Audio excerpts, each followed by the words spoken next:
Mirëmbrëma. Kuvendi i Kosovës ndodhet në një pozitë mjaft të komplikuar, ndoshta më të komplikuar për shpalljes së pavarësisë. Deputetët kanë arritur të fitojnë kohë duke shtyrë miratimin e ndryshimeve kushtetuese, të cilat I hapin rrugë themelimit të gjykatës speciale. Mirëpo, çështja dhe me tutje nuk është zgjidhur. Përkundrazi, tash presioni vetëm sa është rritur. Për të biseduar për këtë çështje kemi të ftuar në komitet zotin Kadri Veseli, kryetar I Parlamentit të Republikës së Kosovës. Me zotin Veseli do të diskutojmë edhe për çështje tjera. Mirëmbrëma dhe mirë se erdhët në komitet zoti Veseli. Mirë se u gjeta. Pse u shtyn miratimi I ndryshimeve kushtetuese zoti Veseli? U tha se deputetëve ju vjen kohë me studiu draft ligjin. A është kjo arsyeja vërtet e shtyrjes së seancës?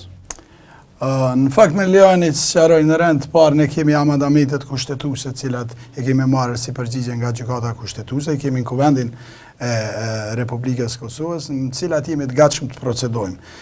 Tek kur është fjala për draft ligjin, duhet më lejoni të sqaroj se ende nuk e kemi draft ligjin në Kuvendin e Republikës Kosovës, në mënyrën që të procedojmë. Në momentin kur ne kemi bërë për votim, në renditën, në fakt, në një nga seancat tona plenare, në amandamentin gjykatën kushtetuese, grupet parlamentare të koalicionit qeverisë kanë kërkuar që të shtyhet seanca plenare, në mënyrën që në njëjtën kohë kemi edhe amandamentet, edhe draft ligjin, në mënyrën që deputetët kishin mundësi më tepër të njohin edhe me materien e draft ligjit për të votuar edhe ndryshimet kushtetuese.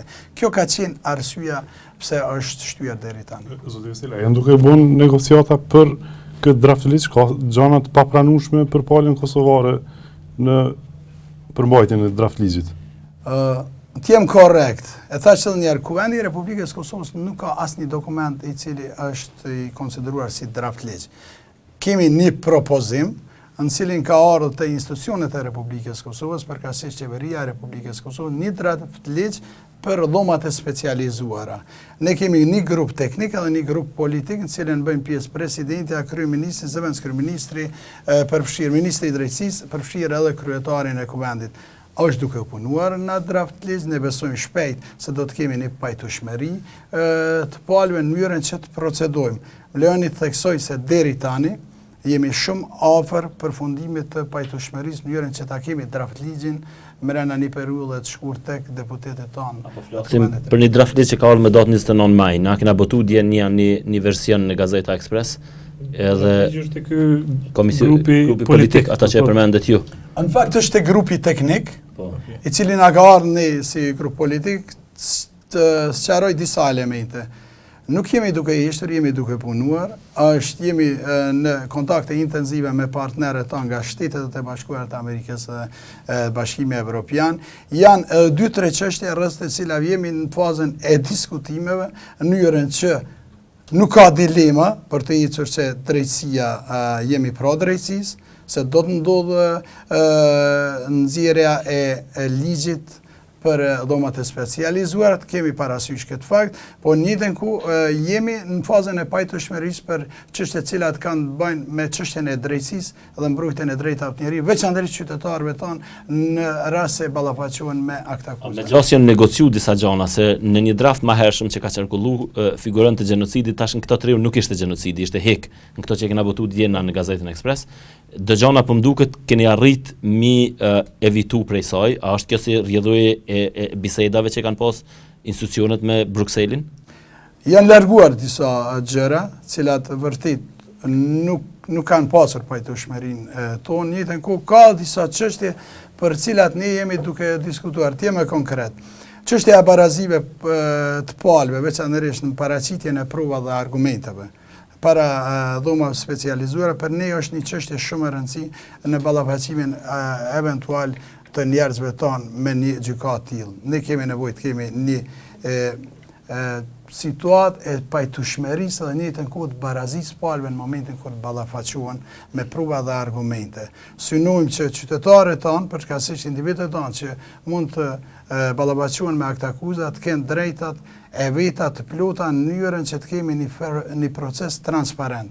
Në njëjtën kohë çështja e arkivave, cilën qytetarët tanë synojnë të dinë me atë se çfarë ka ndodhur në atë proces të gjykimeve, për arsye se kanë drejt brezat e arshëm të dinë se për çka janë akuzuar njerëz të tyre, qytetarët e Republikës Kosovës, për një të kaluar e cilën e kemi pasur në luftën gjatë periudhës vitit 1998 deri në vitin 2000. Gjithë ky proces i ballafaqimit duhet të jetë sa më transparent, duhet të jetë sa më fair, duhet të jetë sa më barazi e palëve. Në të kohë çështja e respektimit të ligjeve tona. Aktualisht në draftligjin që e kemi parë, çështja e arkivave thuhet që arkivat do të jenë përjetësisht të mbyllura. A pritni që kjo mundet gjatë kohës edhe mund ndryshu? Ne po kërkojmë edhe në principe cilat janë ambientit ku jetojmë, vlera o standarde më perëndimore, që të kemi transparencë. Arkivat jenë të hapura pas një periudhe të caktuar, në mënyrën që veçanërisht gjeneratat e reja të dinë me atë çfarë ka ndodhur, në mënyrën që të jetë edhe një mësim nga pësimet tona në historinë tonë. Pra zoti Veseli, ju në asnjë moment nuk e shtroni çështjen e mungesës të votave, se ka deputet që kanë dalë publikisht cilët thonë, janë edhe nga Partia Demokratike, cilët thonë se nuk e votojnë gjykatën speciale, ndërkohë ju nuk po e përmendni si Deputetit janë të lirë të mendojnë dhe në fund do të vendosin ata. Ajo që është kryesore, institucionet e Republikës Kosovës, përfshira deputetet e Kuvendit të Republikës Kosovës kanë përgjegjësi cilat kanë të bëjnë drejt për drejt me këtë shtet dhe me të ardhmen e qytetarëve në këtë vend. Këtë moment, këtë ballafaqim, ne duhet pranojmë faktin se kemi rej shumë të zëjza, cilat janë vënë mbi Kosovë. Tani jemi në aspektin edhe emocional, në aspektin edhe padrejtësive mund të konsiderohet apo drejtësive, por në këtë moment nuk është çështja aty nëse kjo është akuzat janë drejta apo pa drejta. Ne do të ballafaqohemi në një proces i cili do të jetë transparent, në cilën do të respektohen ligjet e Republikës Kosovës, në cilën barazia e njerëzve tonë për çdo ballafaqim do të jetë me drejtësinë ndërkombëtare, në mënyrën që dalim faqebartë të tregojmë gjithë botës se Kosova është një çështje e merituare për krahas bashkësisë ndërkombëtare si shtet cilën e kemi aktualisht. Në njëjtën kohë lufta ushtrisë ndërkombëtare e Kosovës ka qenë një luftë e drejtë dhe luftë e pastër dhe të jemi falënderues për partnerët tonë, veçanërisht për Shtetet e Bashkuara të Amerikës dhe Bashkimin Evropian, cilët duhet ta kemi parasysh se janë të akuzuar në raportin e dikmartit, janë palë të akuzuar, po aq sa është e akuzuar dhe ushtria qendrore e Kosovës, edhe të ecën këtë proces të hapën perspektivë vendit tonë. Zoti Veseli, i kemi partitë opozitare shumë të zëshme kundër tribunalit ose dhomave speciale. Në anën tjetër, partitë në pushtet sikur janë më pak aktive, domethënë në këtë bindjen e tyre se duhet votohet. A keni frikë? Jo, ne nuk po flasim këtë as për mos aktivitet, as për frikë, po flasim për përgjegjësi institucionale cilën e kemi karshi këtij vendit. Ne kemi ardhur me monde sakrifica deri në këtë moment dhe është momenti të tregojmë një pjekuri politike dhe përgjegjësi institucionale që të lëvizim së bashku me partnerët. Nuk është çështje as e lëvizjem nga kauza jonë e drejtë kombëtare, nuk është çështje as ndonjë kompromis, është një çështje. Kemi një situatë reale. Ka akuza të rënda dhe për një të padrejta të cilat ju bën ushtrisë ndërkombëtare të Kosovës për krime më monstruoze, përfshirë edhe trafikimin e organeve. Ne tani jemi në një proces ku duhet të ballafaqohemi me drejtsinë ndërkombëtare pikërisht për këto akuza. Ne jemi të vendosur të esim këtë proces së bashku me partnerët tanë, në jetën kohë të tregojmë botërisht se lufta jonë ka qenë e pastër dhe nuk ka asgjë shqetësuese për të gjykuar luftëtarët e lirisë. Na falenderojmë shumë për pjesëmarrjen edhe që po flet haptas për këtë temë, po megjithatë do të mu lidh me shpendin kryeministri i vendit, ministri i drejtësisë, ministri i punëve të jashtme, i cili është pjesë e atij grupit politik, kohëve të fundit kanë hesht për këtë çështje, pra nuk kanë dashur me fol publikisht për këtë çështje. Madje kena pasur një shkëmbim të polemikave mes presidentes edhe zyrës ministrit të punëve të jashtme, ne është biseduar apo nuk është biseduar në një takim në presidencë. Pra pse faktorët kyç sikur nuk po dëshirojnë deklarohen, sikur janë pak në defanziv, edhe sikur po e aktivizojnë edhe deputet që janë të luhatshëm në radhët e mazhorancës, që ndoshta edhe vota kundër nuk është domosdoshmërisht e keqe. Jo, të lutem. Të jem shumë i qartë këtë drejtim. Ne nuk po heqtemi. Ne jemi duke u ballafaquar çdo ditë me këtë situatë. Është çështje tjetër se nuk jemi duke bërë këtë për konsum të përfitimit politik. Po ballafaqohemi që Kosova dhe njerëzit, qytetarët e Kosovës, në momentin kur do të ballafaqohen drejtësinë ndërkombëtare të kenë drejta të plota dhe institucionet përkatësisht ligjet e Republikës Kosovës të respektuan. Jemi kontakte intensive, po në njëjtën kohë jemi shumë të përgjegjshëm që të ruajmë partneritetin me Bashkinë Ndërkombëtare, Shtetet e Bashkuara të Amerikës dhe Bashkimin Evropian. Janë sa çështje për të cilat ne ende nuk kemi arritur pajtueshmëri, por jemi duke biseduar, por nuk e kemi komoditetin si sot thojmë po e nesër thojmë jo. Ne po mendojmë për të ardhmen e këtij vendi. Jemi duke i ndërlidhur fatet e këtij vendi jo me fate individuale. Kemi takim me presidentën në takimin diskutabil për cilën po thuhet që është bisedu ose nuk është bisedu për çështjen e Tribunalit Special? Unë nuk e di në cilën takim... Ministri punëve të jashtme dhe presidentja reaguan Edhe zoti Mustafa. Edhe zoti Mustafa që është diskutuar apo nuk është diskutuar për çështjen e tribunalit. Ne nuk kemi pasur takim politik, grupi politik në cilën kemi marrë pjesë ne. Kemi mund të ketë qenë ndonjë takim institucional i zyrës presidentës nuk kam qenë. Okay. Në takim nuk kam qenë me kryeministrin për çështjet cilat kanë të bëjnë me natyrën e punëve edhe marrëdhënieve institucionale, ashtu që siç unë zhvilloj marrëdhënie shkëlqyeshme me presidentën e Republikës Kosovës. Megjithatë thoni se po punohet në këtë drejtim seriozisht, për institucionet vret një nervoz. Në fakt komunikatën që e përmendi Berati disa herë të ministrisë jashtme drejtuar presidentes ka reflektuar pikërisht këto, pra nervozën që ekziston. A ekziston faktikisht nervoz ose mos pajtueshmëri mes liderëve institucional për këtë çështje? Për çështjen e dhomave specializuar, ne kemi një unitet plot si grup politik. Nuk ka nervozizëm edhe nuk ka heshtje, ka punë intensive dhe me shumë seriozitet dhe gjithë janë jashtëzakonisht të angazhuar. Duhet të pas parasysh që nga presidentja, kryeministri, zëvendës kryeministri, ministri i drejtësisë përfshirë dhe mu dhe grupin teknik i cili ka bërë një punë të jashtëzakonshme.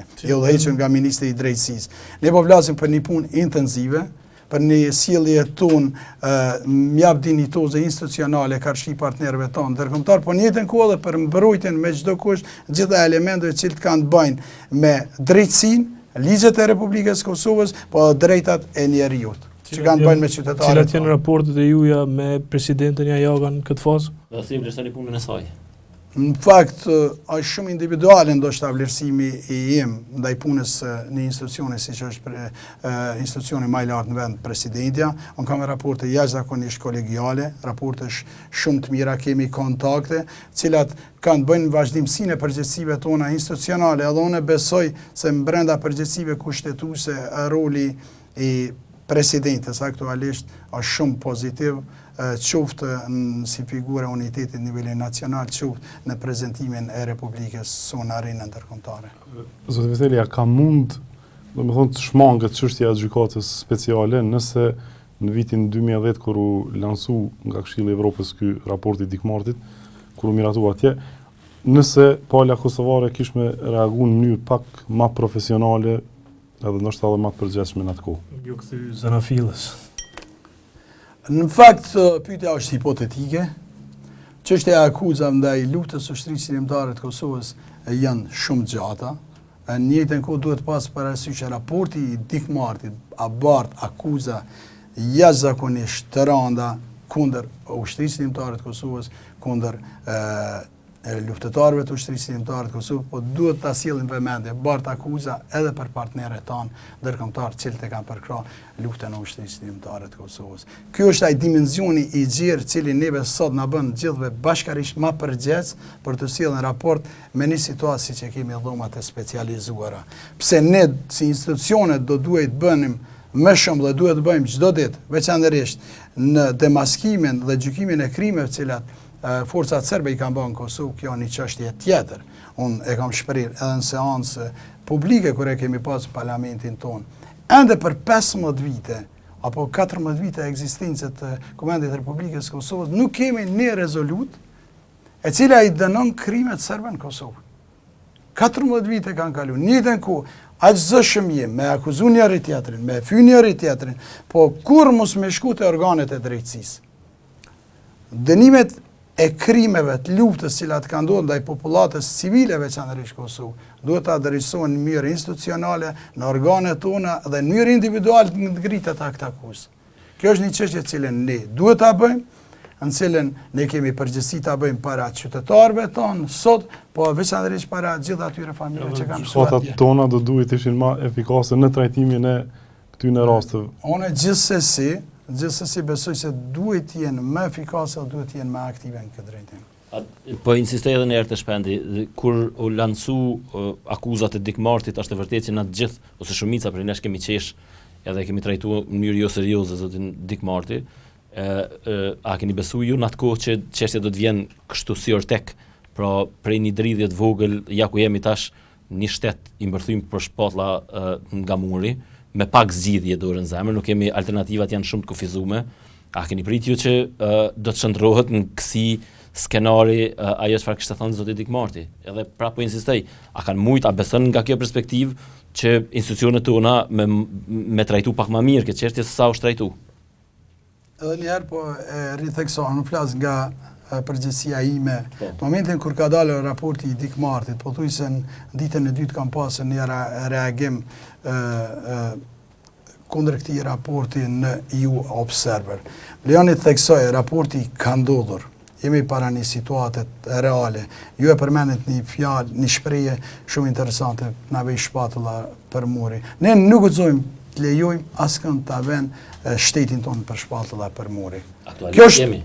Jo, ne nuk guxojmë të lejojmë, ne kemi partner shumë fuqishëm, ne duhet të kemi besim këta partnerë siç janë SBA-ja dhe Bashkimi Evropian. Në këtë mënyrë nuk duhet lejojmë të frikësojmë, ne duhet të sillim me përgjegjësi shtetërore. Ne po flasim për dy situata, një situatë reale në cilën ne do të ballafaqohemi drejt për drejt me këtu akuza, cilat për mu janë të padrejta, po megjithatë do të shkojmë drejt atij procesi që përmes një drejtësie ndërkombëtare dëshmojmë se edhe njerë po ripërsërisht lufta jonë ka qenë e pastër, luftëtarët tonë të lirisë nuk kanë kryer asnjë krim i cili bën të jenë turpëruar, veçanërisht trafikimin me organe apo ndonjë dhune genocidiale siç janë mund të tentuar. Në raport me Serbinë dihet botërisht Kosova ka qenë viktima, Serbia ka qenë agresori. Serbia pak a shumë ka tejkalu këtë krizë të vetën në raport me drejtsinë ndërkombëtare, me tribunalin e Hagës, edhe kanë një prokurori të krimeve të luftës që trajtojnë çështjet dorën zemër të nivelit të ulët.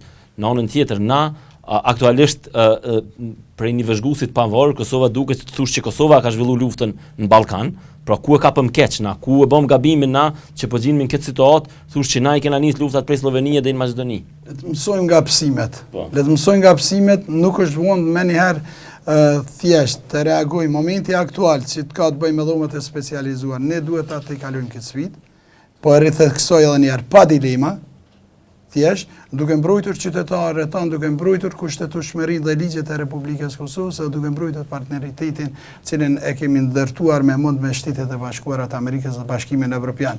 Në jetën ku askush nuk është duke na penguar në një situatë që ne të bëjmë veprime më aktive cilat kanë të bëjmë veçanërisht denoncimin e krimeve cilat kanë ndodhur në njerëz të mira materiale qytetarëve të Republikës Kosovës dhe vetë vendit tonë.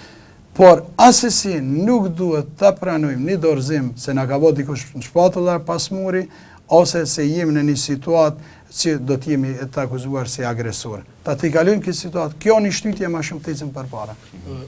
Zoti Veseli, ditën kur u shty seanca për shkak të atyre arsyetimeve që u dhanë, më njëherë u përmend çështja se mos po kalon këtë kjo çështje te Këshilli i Sigurimit. Pra atje të miratohet themelimi i gjykatës speciale. A besoni se Kuvendi i Kosovës do të arrijë ta themelojë këtë gjykatë apo kjo çështje do të bartet në New York? Unë besoj fuqishëm se përgjegjësia jonë se do të gjykojmë institucionalisht dhe për të mirën e ADH-ut tonë, Republikës Kosovës. Edhe askush nuk mund të më mbush mendjen se deputetët e Kuvendit të Republikës së Kosovës nuk do të veprojnë ditën e ardhes të draftligjit dhe amandamentit kushtetuese në shpërputhje me këtë qëllim. Ne kemi obligime ndërkombëtare si shtet i cili jemi ndërtuar dhe çliruar së bashku me partnerët tonë ndërkombëtar dhe do të ecim këtë proces të ballafaqohemi denjësisht dhe dalim faqebardh.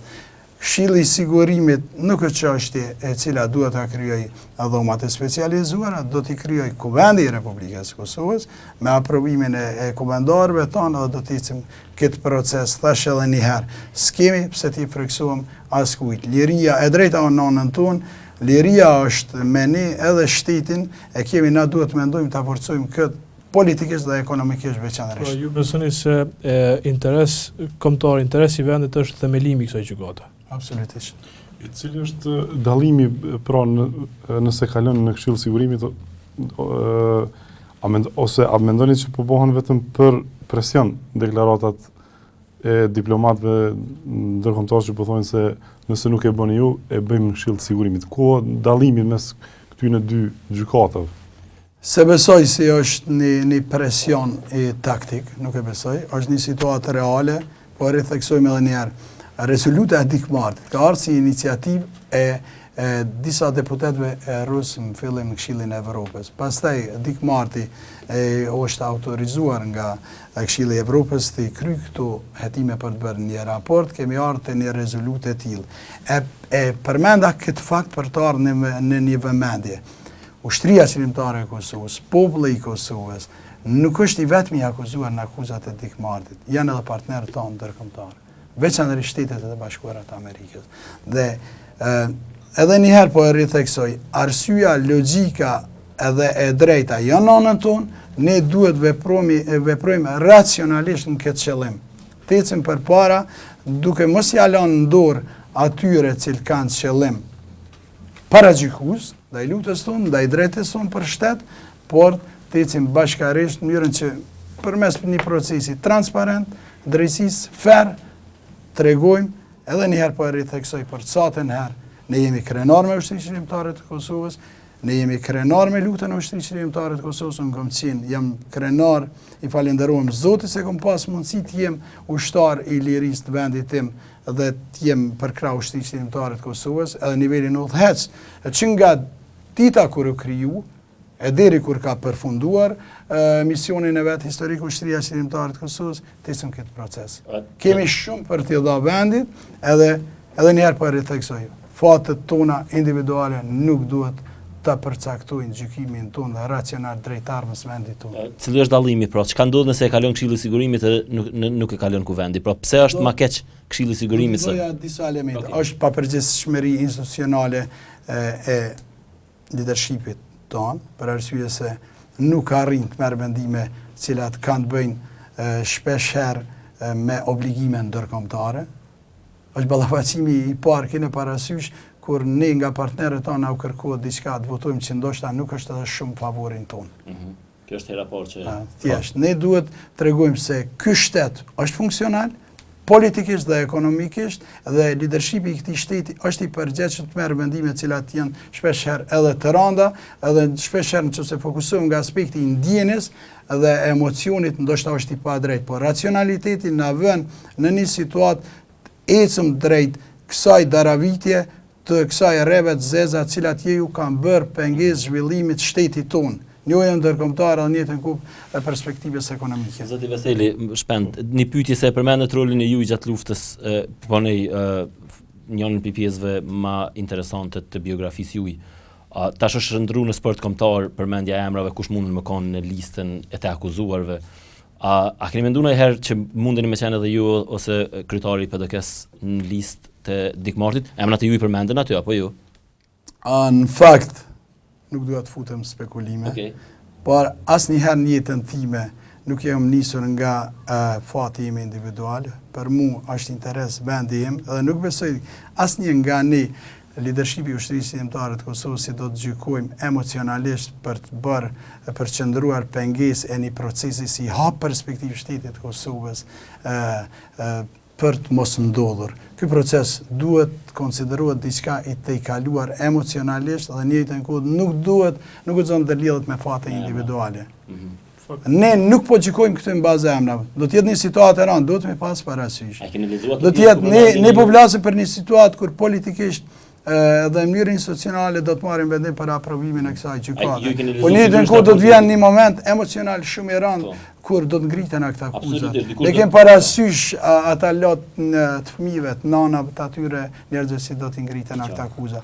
Po na po gjykojmë mbi ato. Ka jep shumë ky vend për marrë deri këtu, sepse ka nevojë do të japim ende për të treguar se lufta jon ka qenë e drejtë, edhe në çdo ballafaqim me çfarë do drejtësie. Ushtria qëndimtare e Kosovës, edhe luftëtarët e ushtrisë qëndimtare të Kosovës do dalin faqe bardhë. S'kem as kujt pse t'i friksom, as nuk do të lejojmë as kuan na frikson. A besoni se diku na hodhen serbët ose aksi Rusi-Serbi me faktin që depërtoi ky spekulim i Dikmartit, akuzat janë morbide, përmendet edhe ju, një pjesë e jona dhe i kanë lexuar, pra a ekziston dikun në mendjen tuaj dikun një komplot që na hodhen edhe neve dhe alatëve tonë për faktin që depërtoi kjo rast deri këtu. A keni menduar ndonjëherë kështu qet këtë çështje?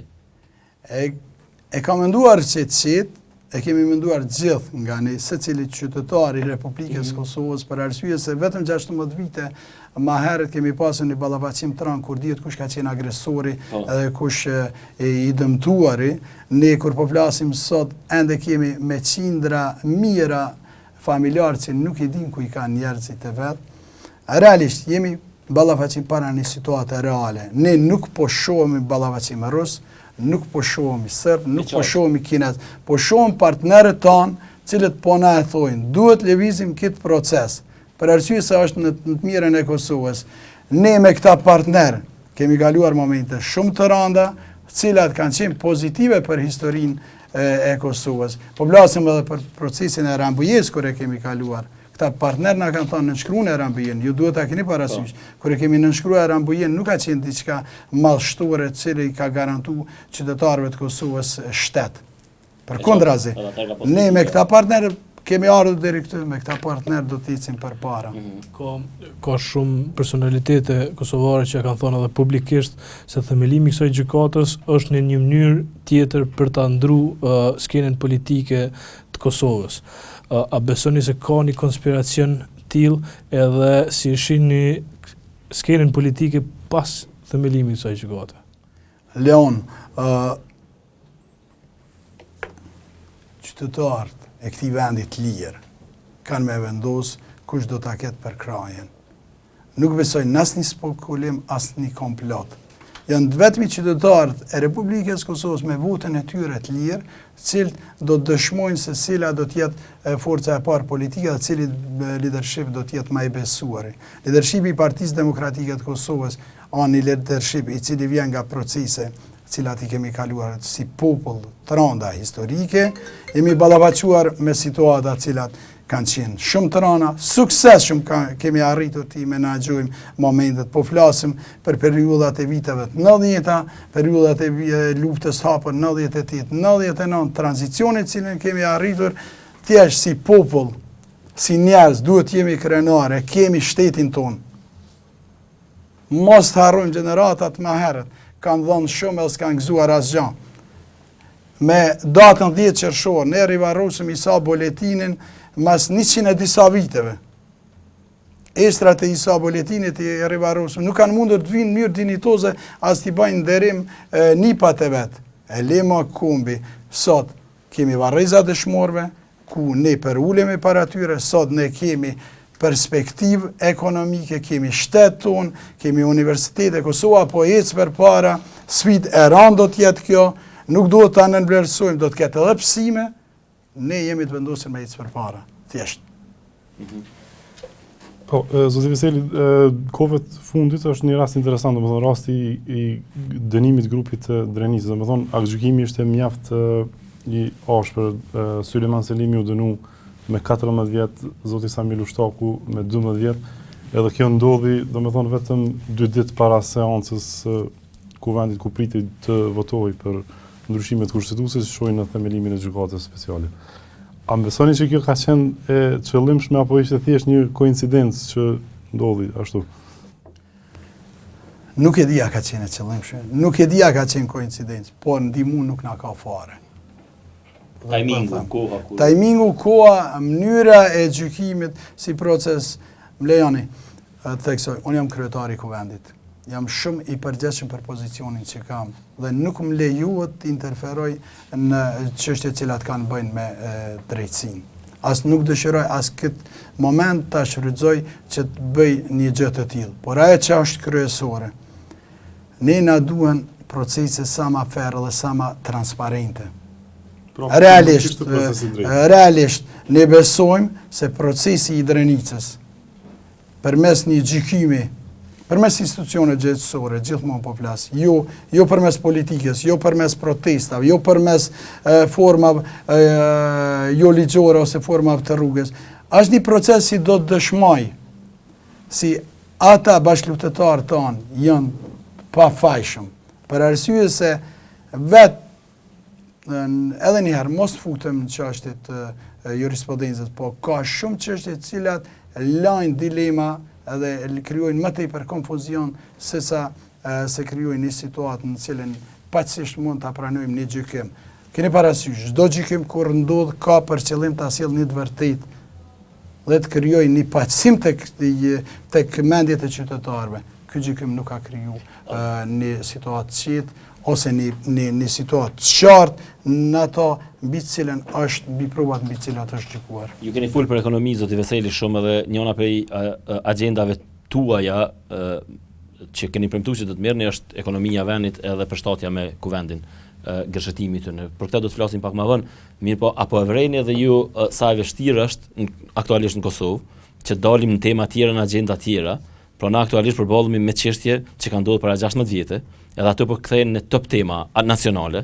Pra kena rastin Drenica, dënime absolutisht edhe për juristëve të pavarur, që nuk kanë qenë pjesë e procesit, dënime të pakuptimta, e cilat shkaktojnë trazira, shkaktojnë probleme, kena tribunalin, pra shoqënia jonë është ngulfat në tema cilat vetëm benefite qytetarit nuk i sjellin. Pra çfarë do të më bëjë institucionet që më dalë këtij çorsokaku, edhe një herë mirë na më diskutuar për çështje që diskutojnë gjithë rajoni, pra ekonomia edhe progresi vis-a-vis Bashkimit Evropian.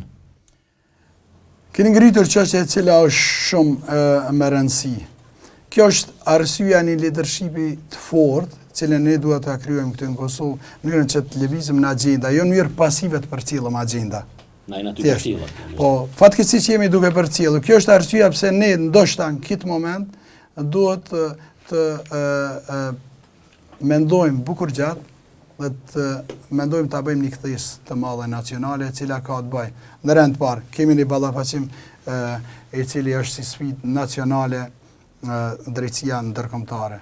Do ta tejkalojmë me dinjitet. Kemi probleme cilat kanë bëjnë me sfidën e krimeve cilat janë në situatë qoftë luftës apo të pas luftës. Ndalet politika me manipulimet përfituese për fushata elektorale apo individëve të caktuar nga çështje të tilla. Tecim në mënyrë institucionale. Në njëjtën kohë ndalemi në ajo çfarë ne i premtojmë qytetarëve tanë, tek pjesa ekonomike, tek mirëqenia sociale. Agenda ekonomike, kjo ka qenë edhe një nga arsyet pse unë kam dëshiruar, veçanërisht momenti kur e kam marrë pozicionin e kryetarit kuvendit, që kuvendin ta shndroj në një pjesë shërbyese, veçanërisht në kuptimin pozitiv. Nuk po them shërbyese në kuptimin që bizneset të jenë aty në mënyrën që të bëjnë biznes. Po agenda jonë legjislative të përshtatet interesave qytetarëve, veçanërisht fushën e zhvillimit ekonomik.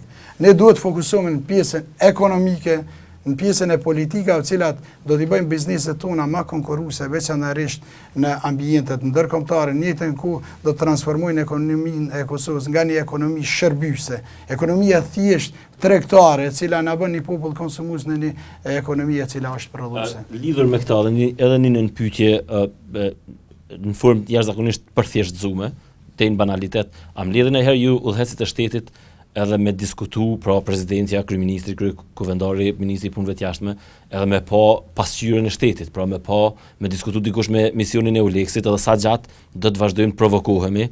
Edhe matutje na ka dyshimet forta për korrupsion, ata nuk merren me rastet e korrupsionit, merren ekskluzivisht me krimet luftës, sepse ato janë edhe më të ndihshme. Pra, a ka një strategji nacionale mes liderëve që këtë çështje ta zgjidhin me opsionet e tyre. Pra, ato që po thoni ju, mos jenë pasiv dhe reaktiv, po të jenë jashtëzakonisht më dirigjues, të jenë më insistues se çka është interesi i vendit, se sigurisht misioni i Euleksit nuk e ka prioritet këtë çështje. Na duhet me pas.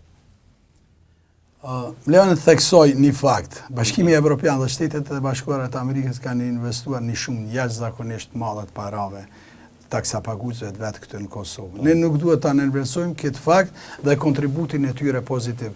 Në njëjtën kohë ne nuk mund ta nënvlerësojmë një fakt se ajo çfarë është pritur, pritshmëria e cila ka qenë në Bruksel, këtu në Kosovë nuk është ajo në përputhje me atë çfarë është investuar.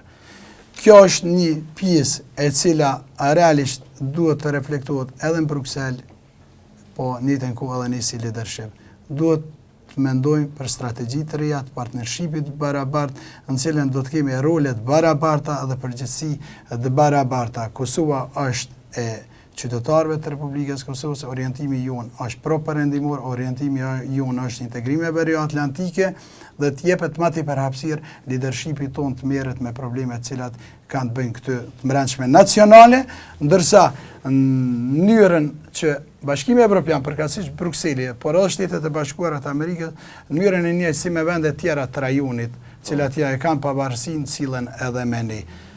Është koha që gjyqtarët tonë të merren me landë e rënda, cilat kanë bëjë veçanërisht me çështjen e korrupsionit, po nëse është nevojë edhe çështjet e krimit të organizuar dhe në mënyrën mos të kemi një duplifikim të institucioneve, për arsye se duhet me pranu faktin. Shumica e gjyqtarëve tonë, edhe pse janë jashtëzakonisht përgatitur profesionalisht, edhe kanë vullnetin, shpeshherë ju keni dëgjuar edhe në deklarime të cilat i bëjnë publike, po edhe kemi pas deklarime me ne, nuk janë lejuar të merren me raste. Nuk ju është lejuar hapësira që të kenë, është konsideruar ajo çështje kompetence e rezervuar. A jemi partner edhe përmbylli këtë a jena partner me Bashkimin Evropian, pra a shkojna na vetëm me marrë detyra në Bruksel, apo shkojna edhe me negociu pozicionet tona, dihet Serbia vazhdimisht qet pikat kuqe ndaj Brukselit, edhe thotë kjo është kur na nuk shkojmë për tej. Na e qartë relacionet tona me Brukselin janë ndryshe prej Serbisë, sepse përmendet edhe ju më herët kena aleat na kanë ndihmuar, po a shkojna si pasiv me ndëgju lajme atje, apo kena edhe pozicione që mja u rrëfy këtë pjesën tonë brengave që misioni e Euleksit vazhdimisht na ka zhvendos agjendën tonë edhe e tërë shoqëria edhe matutje merret me krimet luftës. Raportet tona me Bashkimin Evropian nuk duhet të ndallojnë për asnjë presje me Republikën e Serbisë, për arsye se jemi vend kandidat për Bashkimin Evropian. Dhe njëjta cilë ne kërkojmë si institucionet kenë njëjta cilë si me ne, Republikën tonë, si me Republikën e Serbisë apo Republikën e Maqedonisë.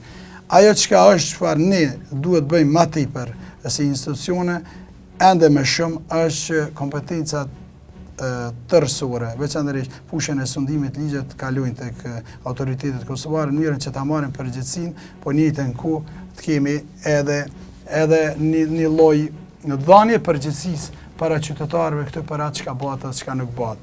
Po në njëjtën kohë edhe për fushat e zhvillimit ekonomik, gjërsa roli dhe involvimi i Bashkimit Evropian të jetë i vazhdueshëm këtë. Të jetë i vazhdueshëm në atë formën si do të jetë në Republikën e Maqedonisë, Republikën e Shqipërisë, Republikën e Malit Zi apo Republikën e Serbisë. Veseli po folni vazhdimisht për nevojën që këto çështje pra kalojnë në duart të vendorëve, në duart e prokurorëve dhe gjyqtarëve kosovar. Megjithatë, ne e dimë se çfarë gjendje është sot sektori i drejtësisë. Kemi dënum që nuk e kryen dënimin në burg, por rrin në shtëpia, kemi vendime jashtëzakonisht dyshimtë dhe kemi prokuror dhe gjyqtar shumë të korruptuar. A jemi në gjendje në fakt me marrë përgjegjësi në dorë tona, pavarësisht gjitha këtyre problemeve që janë shfaq edhe te misioni i Euleksit. Unë jam shumë i bindur se kemi kapacitete shumë autoritative dhe profesionale brenda gjyqësisë tonë të merren me këto çështje. Nuk kisha dashur të prejudikoj çështjen e involvimit në krim tasni njeriu, veçanërisht njerëzve të fushës gjyqësisë, për arsye se ajo duhet dëshmohet vetëm në organet gjyqësore.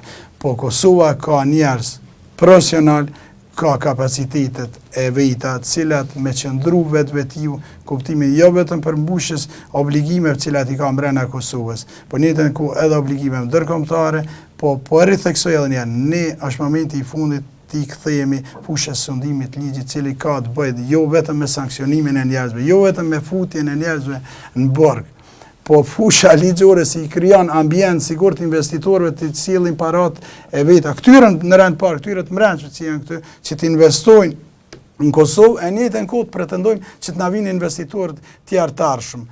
Ne në një takim cilën e patëm me biznise edhe me USAID-in, jemi duke biseduar në rreth një projekt ligji për një credit guarantee fund.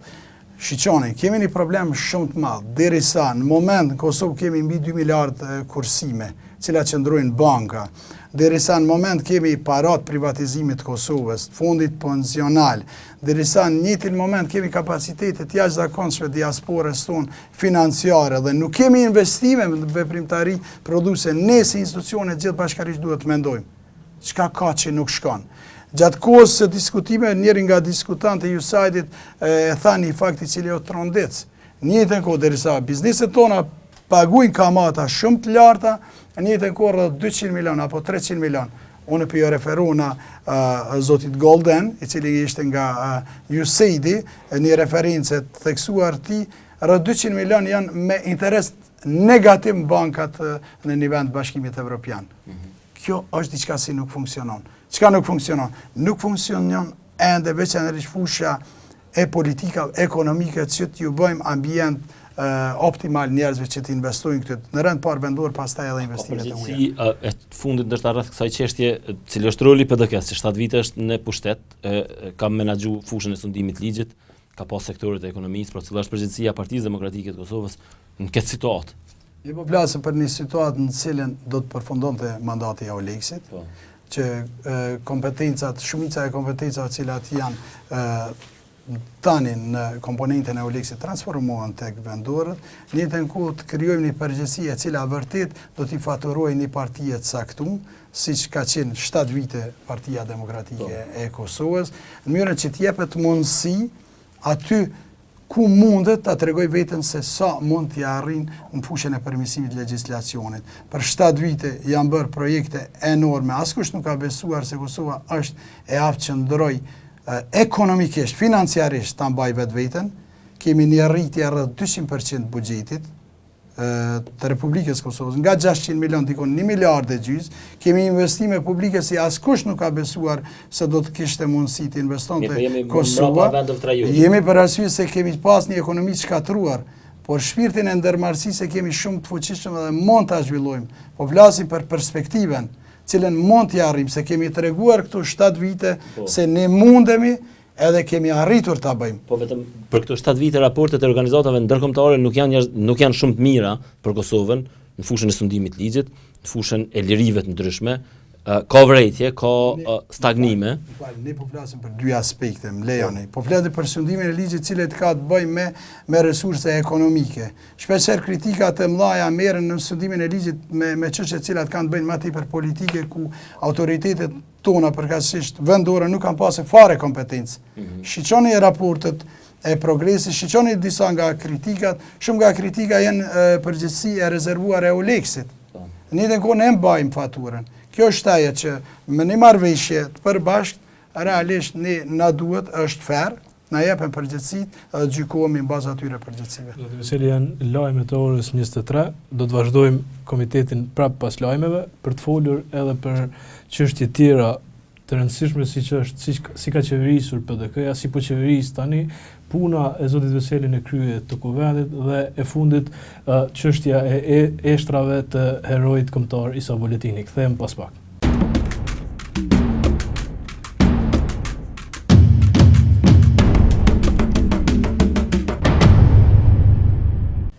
Rikthehemi në studio për të diskutuar me zotin Veseli edhe për çështje tjera që i kemi të parapamën në komitetin e sonshëm. Zoti Veseli duhet ndalen fillimisht tek çështja që u bë çështje në fakt varrimi i eshtrave të heroit kombëtar Isa Boletini. Ka pas ide të ndryshme. Ish kryeministri, ministri i jashtëm me kryeministrin e Shqipërisë propozuan Vlorën, pat më pas reagime prej gjitha anëve që duhet të varroset në buletin e kështu me radhë. Si keni po ju këtë çështje? Në fakt, tribuni i madh kombëtar Isa Boletini do të vendoset në buletin me datën 10 qershor. Cili ka qenë tash në rregull, pedim, po cili ka qenë pozicionimi ju? Ja keni qenë për në Vlorë, keni qenë për buletin?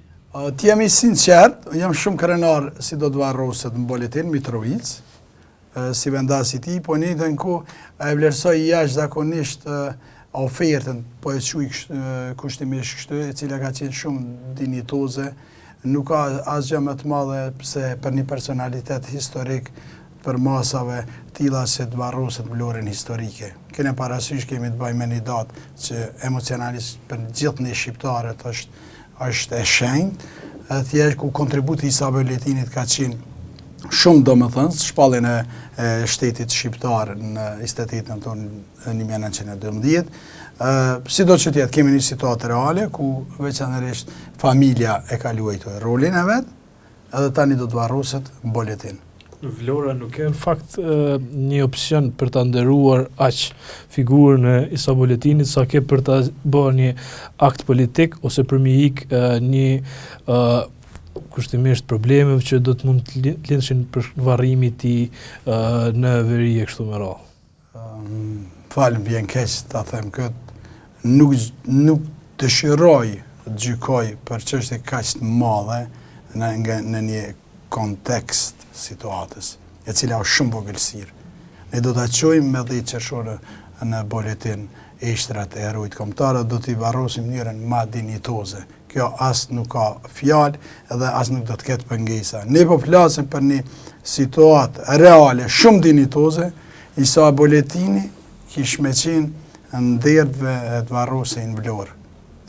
Ne po iku me emocionem, le të flasim në pjesën ma domethënëse të këtij procesit të rivarrimit, realisht Vlora si opcion ka qenë jashtëzakonshëm, thjesht sa për demonstrim se ne buletini është i Kosovës, nuk e besoj se me datën 10 qershor do të jetë një demonstrim i fuqishëm me cilin ne dëshmojmë kur buletini është i Kosovës, gjithsesi, edhe nuk ka asnjë pikë as presje. Ne kemi një kishë në buletin në cilën heroi kombëtar, siç ka qenë i madh, ju ka jep një mundësi një nga shërptorët vetë, ta kryojnë një faltore për të respektuar besimin e tyre.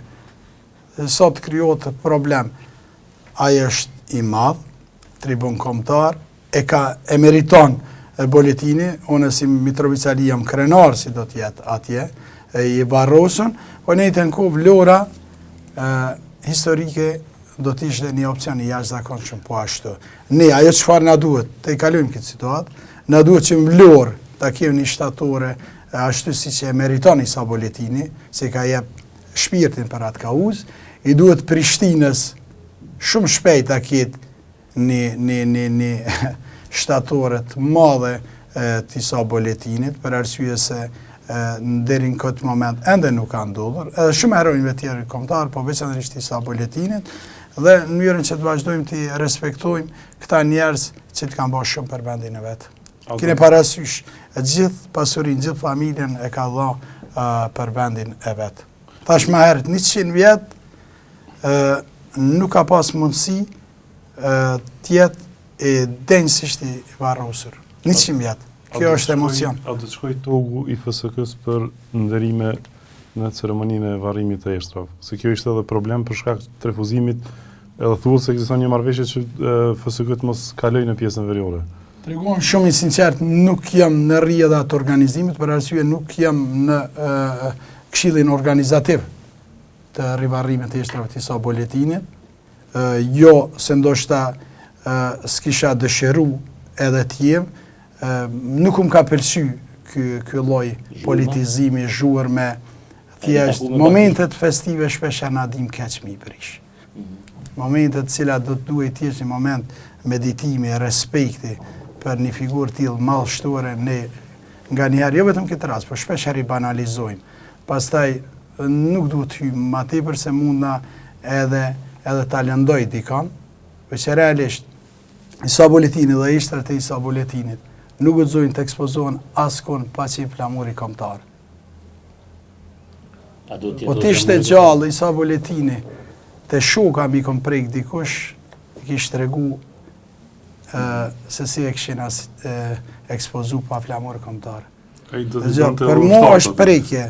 Për mu është prekje. A do të merë pjesë, a besoni që do të merë pjesë, edhe a duhet merë pjesë FSK-ja? Me marë pjesë one, si jem shnoshe rahat, edhe do të shkoj lirshëm, me ashtu si që ka me gjitha aspekte dinitoze, si kryetari kuvendit, jo si Mitrovicas. Nuk e di organizimin, nuk jam, thash edhe njerë, nuk jam pjesën e këshillit organizativ, as nuk kom insistu, as më kërku, as nuk kom ka thirrur as kush.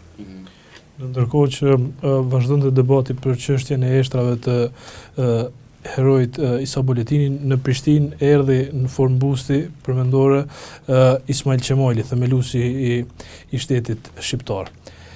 Pat një ceremoni goxha të madhe aty, po ju nuk kishit i pranishëm. Pse nuk morët pjesë në këtë ceremoni? Në fakt, ajo ka qenë publike, unë kom qenë në Tiranë, kemi pasë një moment e cili ka qenë shumë e rëndësi për institucionet tona. Per herë të parë, Kuvendi i Kosovës antarësohet në një organizm ndërkombëtar si që është Asambleja Parlamentare në të vendeve të Evropës ju lindorën procesin e bashkëpunimit. Po a ditë kom qenë kur ka ndodhur zbulimi i shtatorës herojit kombëtar Ismail Qemali, kom qenë Tiranë. Nuk ka qenë akt mos pjesëmarrja juaj në Prishtinë. A keni qenë i ftuar? Dëgjoj, të jemi sinqert, nuk e di. Ka mundësi edhe mos kem qenë fare i ftuar për arsye se kjo politizimet e sotshme e ndikojnë edhe qenë që ka mundësi ke qenë një pjesëmarrës një lufte ku ke mujtë edhe me vdek, sot nuk të ftojnë. Nuk e di. Nuk keni qenë asnjë. Dëgjoj, të jemi sinqert. Mund të konfirmohet protokolli, nuk e di. Nuk morët pjesë, ju nuk mori pjesë kryeministri, nuk mori pjesë presidenti i vendit, në fakt nuk ishin as flamujt e Kosovës, ishte kryeministri i Shqipërisë. Qysh e konsideron një fakt tillë ku kryeministri qoftë ai edhe i Shqipërisë merr pjesë në një ceremoni ku nuk ka flamujt shtetit të Kosovës? Mirë ka ba shumë kryeministri i Republikës Shqipërisë, ka ardhur, sa ma shpesh me ardhë edhe ma mirë ban, ajo është kryeministri i Republikës Shqipërisë, po bukur me mund dhe me sakrifica e kemi ba edhe një republikë, këtu një shtetë, cilin ka simbole, ka flamuj, thjesht do të mi respektu për arsye se... A ishte shmangje e... Nuk e di, nuk kam qenë në atë pjesë, unë nuk kam fare përgjithësi në atë situatë, si do që tjetë, tek çështja e simboleve. Unë kam qenë vetë pjesëmarrës në një nga manifestimet e shoqatave të luftës për ditën e dëshmorëve. Mungesa e flamurit tonë kombëtar, e i flamurit shtetëror, edhe tentativa me i bë garë flamuri kombëtar, flamuri shtetëror, janë gabim trashanik. Thjesht. Në krejt dëshmorët, cilë na u kanë vëra, janë mbuluar me flamur kombëtar. Edhe kemi luftuar denjësisht e respektojmë, ajo flamuri jonë, as kuj si takon ma shumë as ma pak, gjithë qytetarëve tonë cilë kanë nacion shqiptar e dojmë njëjtë flamurin, e kemi dëshmu si e dojna, për arsye, për atë arsye e mësot lirë, po kjo asesi nuk e i kryon dikuj privilegj me fy flamurin tonë shtetëror, i cili ka arë nga i flamur kombëtar. Për arsye se hapen dilema shumë të maja, të akuzat të atyre si se dojnë shtetin e Kosovës, gjoja për Shqipërit madhe, për gjëra cilat janë negative. Kryeministri i Shqipërisë në anën tjetër, dhe me thonë, është shumë aktiv flet për Kosovën në arenën rajonale dhe ndërkombëtare, dhe me thonë. Në samitin e fundit që u majt në Tiranë, me kryeministrin Vučić ai u dakordu që me ndërtu një autostradë, bile protokolli për autostradën Niš-Durrës do të nëshuhet brenda 15 ditësh, si që thadë, me thonë, nga pala serbe. A besoni që një projekt i tillë duhet më përfshi dhe Kosova, apo ndoshta dikush e ka autorizu ndonjë njërën palë që të nëshuj edhe për neve? Leni theksoj, roli i kryeministrit Edi Rama, unë e shoh edhe prezenca e tij tepër e madhe, e shoh shumë pozitive. lejon ta theksoj këtë element, nuk shoh kur gjë dëmshme në atë aspekt. Pastaj shpesh në deklarata duhet të kemi parasysh kontekstin e situatës, cilën e ka jepur Edi Rama si kryeminist i Republikës së Shqipërisë. Sa i përket autostradës, nëse ndërtohet realisht edhe mos me desht duhet mi ndoshta ka ndonjë autostradë ka Shkupi andej nga Struga, për ndryshe duhet mi ra, ne kemi ndërtu një autostradë, edhe na ka kushtu bukur shumë kuptimin si sakrificë, po ka qenë sakrificë kemi desh me tregu si shteti i Kosovës mundet me bëj pramall shtore, edhe me funksionu si shtet. Realisht. Po megjithatë esenca është as shpendi as nas kemi probleme me prezencën gjithnjë më të madhe të kryeministit Rama, mirë po kemi problem kapak me prezencën gjithnjë më të vogël të palës kosovare. Pra edhe pala kosovare ishte në atë summit, mirë po ishte marginale, edhe Rama dhe Vučić deklaruan miq personal edhe filluan të flasin për ndërtim të autostradave, duke anashkaluar tërësisht çështjen e Kosovës, edhe rrugën e Kosovës. Pra pse kjo mas 15 vite Kosova aktualisht po ka prezantim më të vogël në kësi summite. Nuk e besoj se ka anashkalim, aq më tepër nga kryeministri i Republikës së Shqipërisë, mundet me qenë interpretim i tilla po në një aspekt vizual i cili duket realisht edhe Edi Rama si kryeministër, po edhe ish kryeministri zotëri Sali Berisha kanë dhënë kontribut shumë në prezantimin ndërkombëtar të Kosovës dhe antarësimet në mekanizmat ndërkombëtare dhe njohjen ndërkombëtare të shtetit tonë. O mundet si të ketë një keq kuptim, apo një situatë e cila del nga një situatë reale kur dikush është më aktiv. Thjesht, po në atë summit cilën e bisedoni ka qenë edhe kryeministri jonë prezent. Po nuk ishte te çështja rrugës, pra çështja është, nëse ata nënshkruajnë një marrëveshje, A duhet nënshkruaj edhe zoti a do të nënshkruajë edhe zoti Mustafa, sepse ajo ka lënë për territorin e Kosovës. Po kush do ta nënshkruajnë sipas juaj, nëse ju ne. Ata Vučić dhe Rama, ata po flasin si çdo herë. Atëherë vetëm kalojnë mbi Kosovë përmes ajrit, ha? Kjo është çështje për linja ajrore apo toksore. Ata po thonë autostradë toksore, edhe jo zotuar që do ta nënshkruajnë mbas 15 ditësh.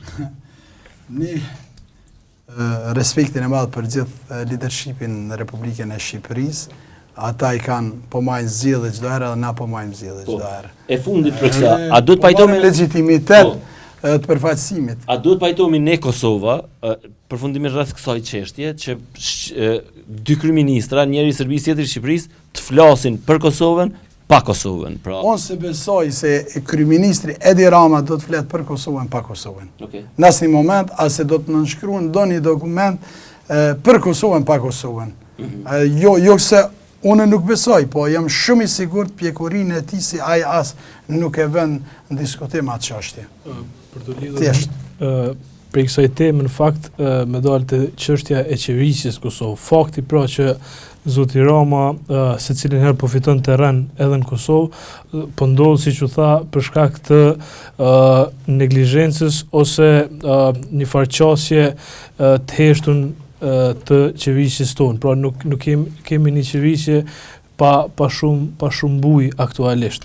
Ekziston një përshtypje se zoti Mustafa i ka dur të lidhme prej PDK-s, prej strukturat PDK-s, cilat kanë qeverisë me vendin tash e sa vjet.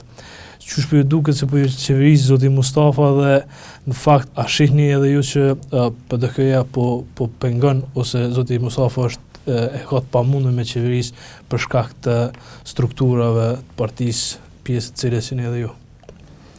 Në fakt, më lejo të ritheksoj, prezenca e Edi Ramës është pozitive, nuk do ta shohim prezencën e tillë diçka negative për Kosovën, gjithmonë duke respektuar institucionet tona, flamurin ton, ligjet tona. Por çështja e qeverisjes, ne kemi një koalicion qeverisjes me Lidhjen Demokratike të Kosovës, në cilën kryeministri i kësaj qeverie është Isa Mustafa. Dhe zëvendës kryeministri është kryetari i Partisë Demokratike të Kosovës. Ne kemi prioritetet tona të përbashkëta si agenda ekonomike në cilat grupet tona kanë punuar një kohë të gjatë. Nuk është mirë të krijohen paragjykime, veçanërisht kjo qeverisje ka pasur ballafaqim që nga ditët e para me situata cilat kanë qenë të rënda, protesta në rrugë. Po ajo që është kryesore, progresi është duke ecur gradualisht, dhe në njëjtën kohë duhet i jepet hapësirë veçanërisht programit qeverisjes të Partisë Demokratike të Kosovës dhe Lidhjes Demokratike të Kosovës të udhëhequr nga kryeministri Isa Mustafa. Ka një partneritet shënosh mbi bazat interesave të cilat kanë bëjnë interesat e qytetarëve tanë, nuk ka asnjë konflikt në cilën ju e theksuat apo pengesa. Është një situatë 6 mujore në cilën qeveria është duke funksionuar dhe kryeministri besoj se po shihet çdo dita me ditë se është duke arritur progres veçanërisht fushën e qeverisë. Çfarë konsideroni si sukses të kësaj qeverisje prej kur ka marrë mandatin? Po dëgjoni, ne po flasim për një situatë veçanërisht fushën e legjislacionit, në cilën kam bëjmë unë si kryetari i kuvendit. Fazën fillestare ka qenë një situatë pak a shumë jo shumë e mirë për arsye se kishim një bllokim të ardhes draftligjeve. Tani kanë filluar të vinë draftligje të cilat kanë bënë veçanërisht me fushën e përmirësimit të aspektit ekonomik. Thjesht. Unë e shoh këtë pozitivisht. Këto janë efekte që reformat sjellin efekte gradualisht. Nuk sjellin efekte të shpejta. Ne kemi bashkëbiseduar me zotin kryeministër, ai ka një agjendë ekonomike në cilën ekspertët tonë përbashkë janë një dinë e ecjes përpara dhe besoj se do të ketë sukses. Situata ekonomike do të përmirësohet, në njëjtën kohë dhe jeta e qytetarëve do të përmirësohet. Duhet pak më shumë durim. Realisht nuk do zgjidhen problemet për një kohë të shkurtë, thjesht, po duhet pak më shumë durim. E përmendet partneritetin në shëndosh që keni me LDK-n, megjithatë keni çuar disa sinjale, të cilat lënë të kuptojnë që koalicioni mund të prishet për çështjen e zgjedhjes së presidentit në vitin 2016. Keni dhënë edhe ju përveç zotit Thaçi një variant që mund të shkohet edhe në zgjedhje të drejtë për drejtë që nuk kupton prishjen e këtij koalicioni. Mbien mirë ta qartësoj këtë pozicion i cili është pozicion politik i Partisë Demokratike të Kosovës. Ne kemi një marrëveshje me partnerin tonë qeverisë, në cilën kryeministër qeverisjen do ta udhëheqë Lidhja Demokratike e Kosovës dhe kryeministër është kryetari i Lidhjes Demokratike të Kosovës.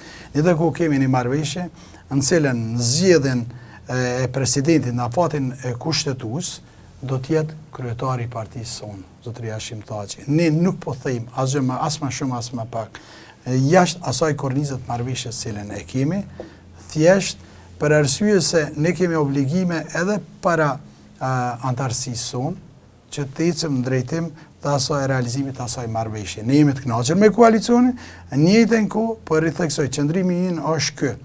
Ne jemi të interesuar që presidenti i Republikës Kosovës në afatin kushtetues zgjidhet Hashim Thaçi përmes Kuvendit të Republikës Kosovës. Në momentin që do të ketë devijime nga ky proces, po se janë deputetë e LDK që po thonë nuk do të kemi devijime, po kjo nuk është përgjegjësi e Partisë Demokratike të Kosovës. Kjo është përgjegjësi e Lidhjes Demokratike të Kosovës.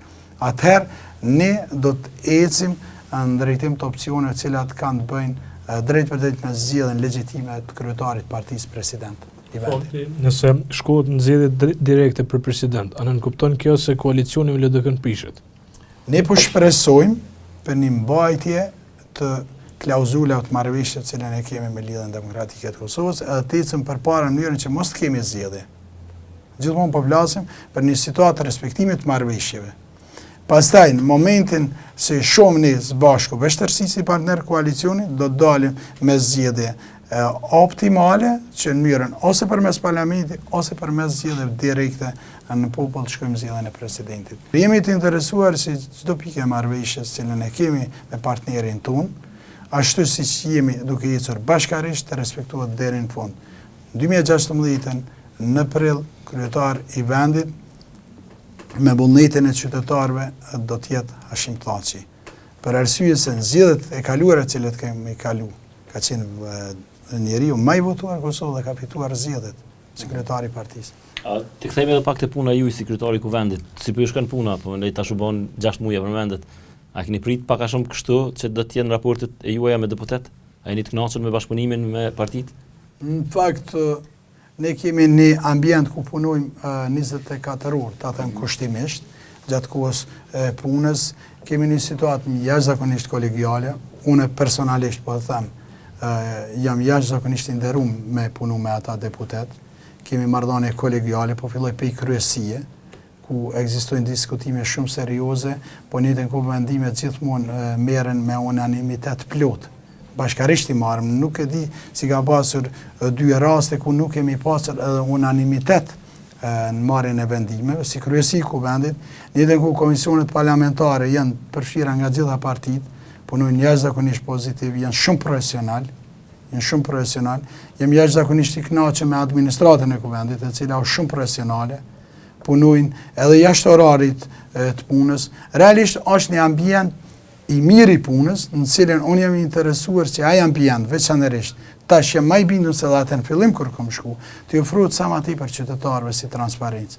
Le dihet, jemi duke mundu që ta kemi një prezencë sa më të madhe punës deputetëve, veçanërisht përmes një televizioni.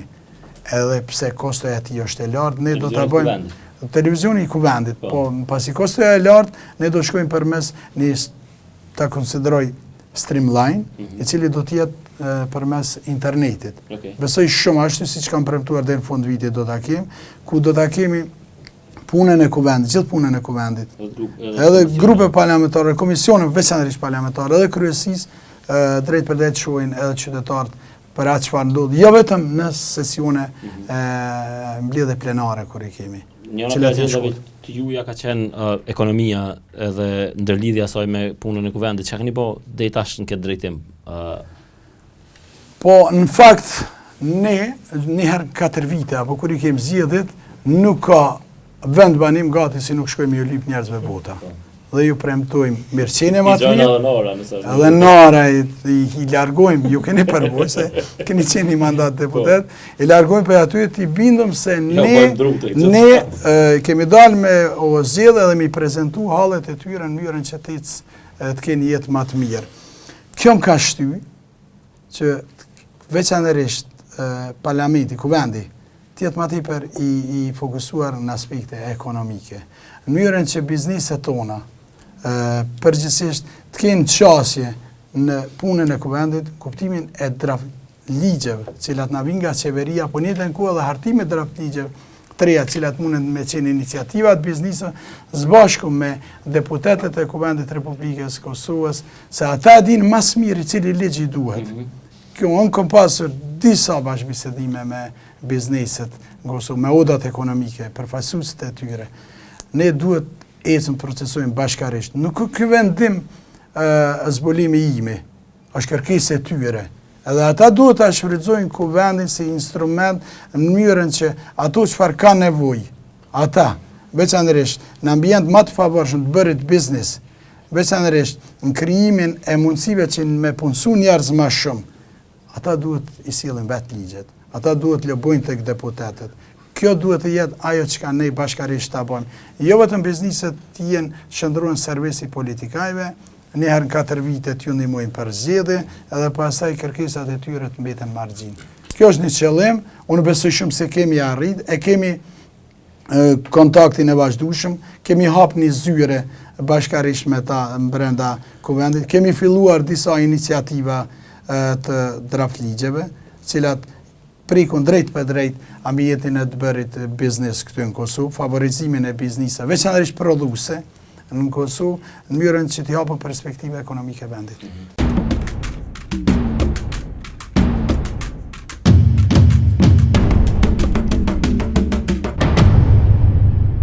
Të kalojmë tek çështja e fundit, është çështja e Kumanovës. Kemi pas një situatë jashtëzakonisht rëndë ditë më parë në Kumanov janë ra disa persona, shumica prej tyre qytetar të Kosovës. Prej kësaj distance, zoti Veseli, por edhe në bazë të informatave që keni, a dini çfarë realisht ka ndodhur atë ditë në Kumanov? Në fakt, ne dim nga ajo çfarë kemi mësuar gjithë bashkarisht, unë si kryetari i Kuvendit, ky ka qenë informacioni jam, cilin edhe ju e dini, cili ka qenë i prezentuar në media, institucionalisht nuk kam pasur asnjë informacion, as para se ndodhte, as kur ka ndodhur, as pas ndodhet, as pas asnjë informacion. Asnjë informacion. Unë mund baj vetëm qendrim politik. Është e dhëmshme 18 jetë humbura. Unë nuk vi ndaj. Pej tyre janë nën kosovarë. Thjesht. Ka shumë gjëra cilat i lanë për dilemë. si u gjendën qytetarët tonë, veçanërisht atje. Për arsye se kemi një ofenziv, e keni parë, nga përfaqësuesi i ROS në OKB, përfaqësuesi serb, ma shumë se edhe vetë zyrtarët e Republikës Maqedonisë për të na goditur se Kosova është projekt i Shqipërisë madhe destabilizimit. Kjo ndërlidhet pastaj me çështjen e simboleve të gjitha këtyre. Ishte edhe një letër e zotit Ivanov, presidentit e Maqedonisë, i cili fajsoi Kosovën.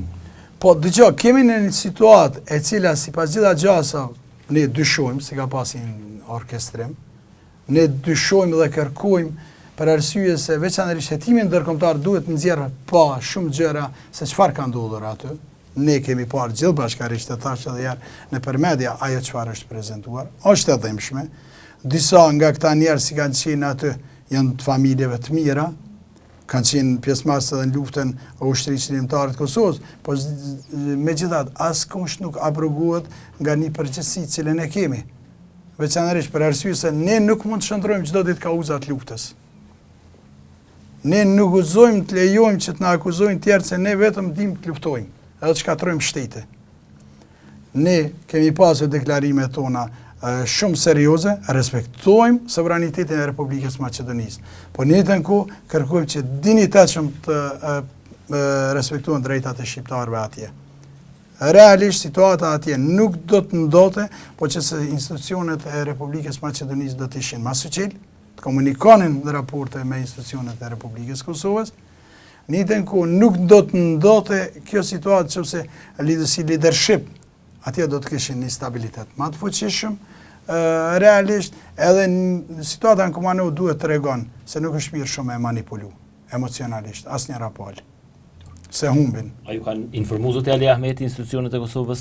A i ka deklaru pak a shumë kalon me kuptu që para sulmit ka informu institucionet që personat caktuar po përgatisin? Ka sjell një listë me emrat njerëzve që mund... Unë kam pas takimin zyrtarit cili ka qenë mendja asnjë listë, asnjë bisedë rreth asaj çështje.